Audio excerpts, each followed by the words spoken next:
ఇప్పుడు మనము ప్రకాశం జిల్లా చెందినటువంటి సిఎస్పురం మండల పరిధిలోని అమ్మవారం కొత్తపల్లి గ్రామ పంచాయతీలో చెందినటువంటి భైరవకోన క్షేత్రంలో ఉన్నాము. ఇక్కడ ప్రధానంగా కాలభైరవుడు క్షేత్రపాలకుడు. ఆయన పేరు మీదనే భైరవకోన అనేటువంటి పేరు వచ్చింది. ఇక్కడ ప్రధానంగా ఒకే రాతిలో చెక్కబడినటువంటి అష్టగృహాలయాలు మనకు దర్శనమిస్తాయి. మొత్తం మీద ఒకే శిల మీద 108 లింగాలు మనకి దర్శనమిస్తాయి. ఈ అష్టగృహాలయాల్లో ప్రతి చోట కూడాను మనకి చూడండి, ప్రథమంగా శశినాగలింగం, అన్నీ కూడా బ్రహ్మసూత్రం ఉన్న శివలింగాలు, అన్నీ కూడా బ్రహ్మసూత్ర లింగాలు. ఒక్క శివలింగం దర్శించుకుంటే 1000 లింగాలు దర్శించుకున్న ఫలితం మనకు లభిస్తుంది. మొదటిగా శశినాగలింగం. ఇక్కడ చూడండి, శివుడికి ఒకవైపుగా బ్రహ్మదేవుడు ఉంటాడు, విష్ణుమూర్తి, ద్వారపాలకులు శృంగీశ్వర, భృంగీశ్వరులు. ప్రతి శివాలయం దగ్గర కూడాను వినాయకుడు, నందీశ్వరుడు, చండీశ్వరుడు, అలా మనకు 8 గృహాలయాల్లో కూడా మనకు దర్శనమిస్తారు. ఈయన శశినాగలింగం. ఈయన కుజదోషాలకు, సర్పదోషాలకు ఈయన ప్రసిద్ధి. ఈయన ఉత్తరం వైపుగా మళ్ళీ ఉంటాడు. తరువాతగా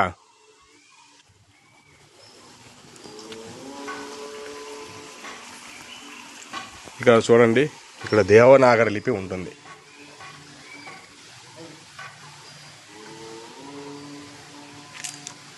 చూసారా, ఇక్కడ చిన్న చిన్న లింగాలు అన్నీ కూడా కలిపి 108 లింగాలు అన్నమాట. కొన్ని సూక్ష్మంగా కూడా ఉంటాయి. ఈయన ఉపాలయం రుద్రలింగం అంటారు. తరువాతగా చూడండి, కాశీ విశ్వేశ్వరలింగం. కాశీ వెళ్ళి దర్శించుకున్న ఫలితాలు లభిస్తుంది అన్నమాట. కాశీలింగం.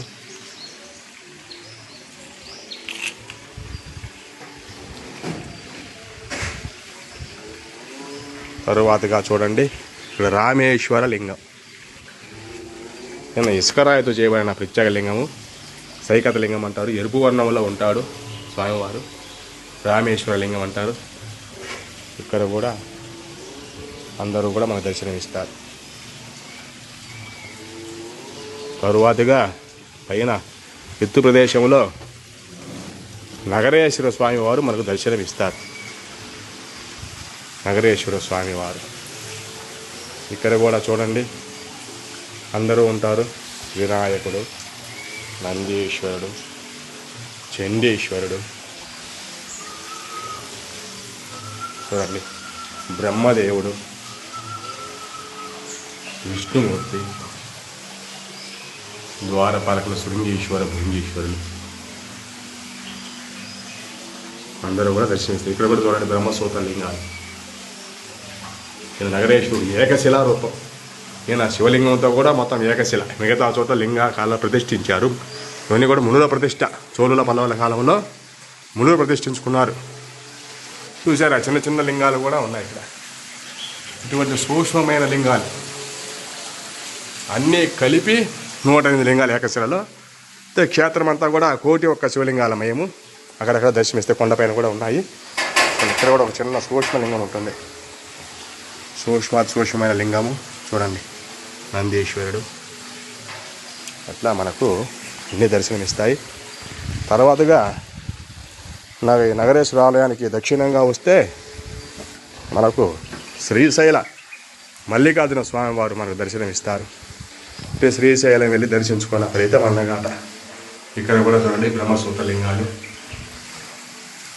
ఇక్కడ కూడా చూడండి విష్ణుమూర్తి, ద్వారపాలకులు, చూడండి బ్రహ్మదేవుడు, అందరూ కూడా మనకి ఇక్కడ దర్శనమిస్తారు. అట్లా మల్లికార్జున స్వామి పక్కనగా ఇంకొక ఉపాలయం ఉంటుంది.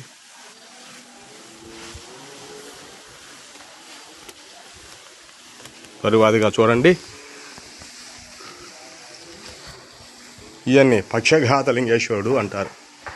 పక్షఘాతలింగం అంటే శత్రు నిర్మూలన చేసేవాడు అని శత్రువులు అంటే బహిర్గత శత్రువులు కాకుండా అంతర్గత శత్రువులు అన్నమాట. మద మాత్సర్య లోభ ఇటువంటి అరిషట్కములు అణిచివేస్తాడు, మనల్ని క్రమశిక్షణ ఉంచుతాడు.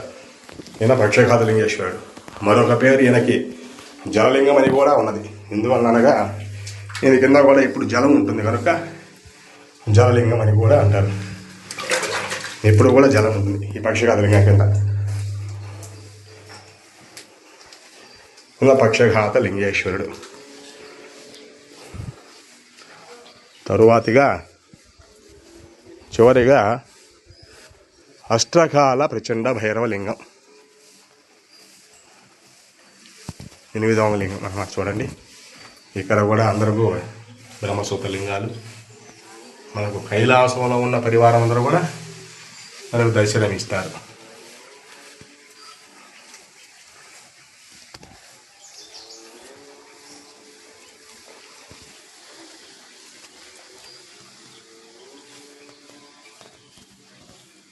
అష్టకాల ప్రచండ భైరవ లింగం. ఈ విధంగా మనకి ఏకశిలలో 8 గృహాలయాలు మనకు దర్శనమిస్తాయి. ఇక్కడ కిందగా మధ్య భాగంలో భైరవేశ్వర స్వామికి ఎదురుగా కింద మనకు 3 ముఖాల అమ్మవారు దర్శనమిస్తుంది. చూడండి,